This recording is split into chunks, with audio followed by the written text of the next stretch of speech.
siklus pemesanan sampai pembayaran. Perwakilan penjualan, penyaluran, dan pelanggan mengirim pesanan ke perusahaan, yaitu menerima tanda bukti, dan tanda bukti itu dibawa ke perusahaan.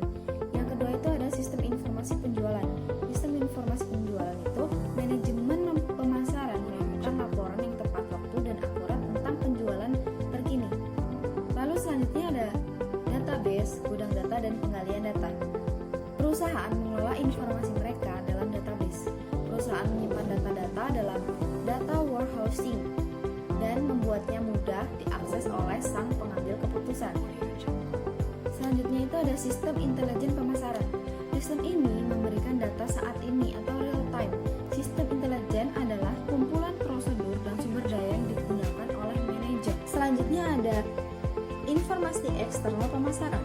Yang pertama ada FAT, adalah minat masyarakat terhadap sesuatu barang dalam waktu tertentu, berumur pendek dan secara sosial tidak penting. Lalu selanjutnya ada tren. Tren adalah arah atau kejadian yang mempunyai momentum durasi yang lebih panjang daripada FAT.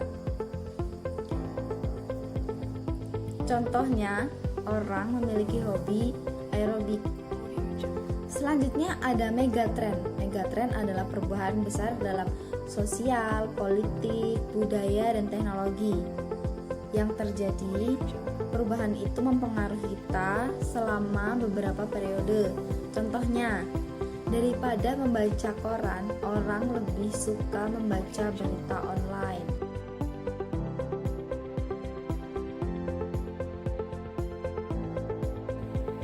Terdapat 6 langkah, yaitu yang pertama, mendefinisikan masalah, alternatif, keputusan, dan tujuan riset.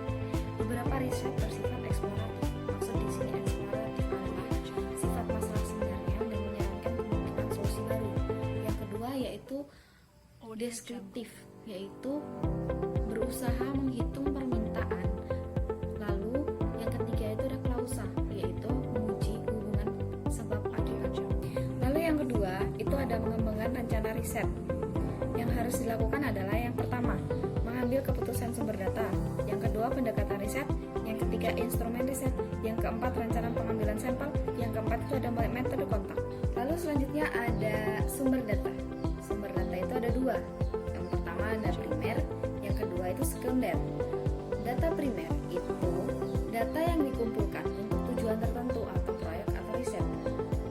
Data primer itu sendiri tidak bisa digunakan secara kontinu.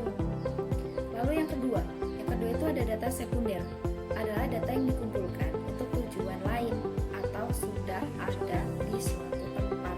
Oke, yang selanjutnya itu ada pendekatan riset. Pendekatan riset dibagi menjadi 5 cara. Yang pertama itu riset observasi. Riset observasi adalah riset langsung ditempatkan dengan diam-diam meneliti konsumen yang sedang berbelanja. Yang kedua ada riset etnografi, adalah riset yang menggunakan ilmu antropologi dan disiplin ilmu sosial lainnya untuk memahami bagaimana orang bekerja dan hidup. Yang ketiga, ada riset kelompok fokus, adalah pengumpulan 6-10 orang dengan tujuan untuk mendiskusikan berbagai topik minat dalam waktu yang panjang.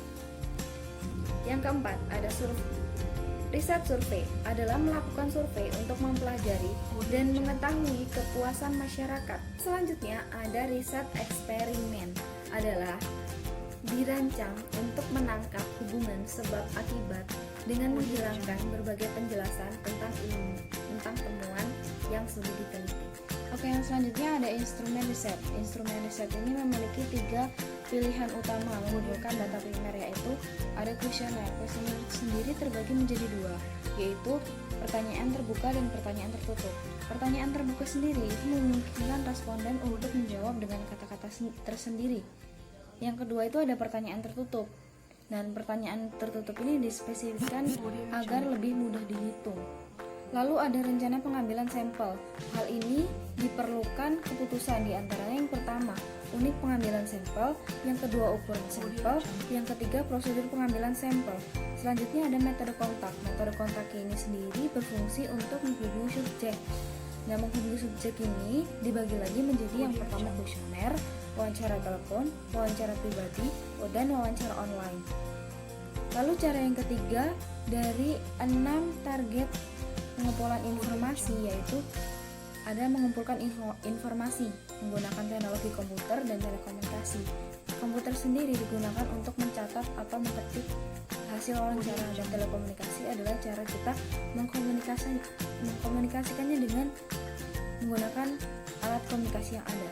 Lalu yang keempat ada menganalisis informasi. Menganalisis informasi ini periset menghitung rata-rata atau mengukur dispersi variabel utama untuk menerapkan teknik model keputusan dengan harapan menemukan temuan tambahan. Yang kelima, itu mempresentasikan temuan. Nah, mempresentasikan temuan ini harus dengan cara yang mudah dipahami oleh para pendengar.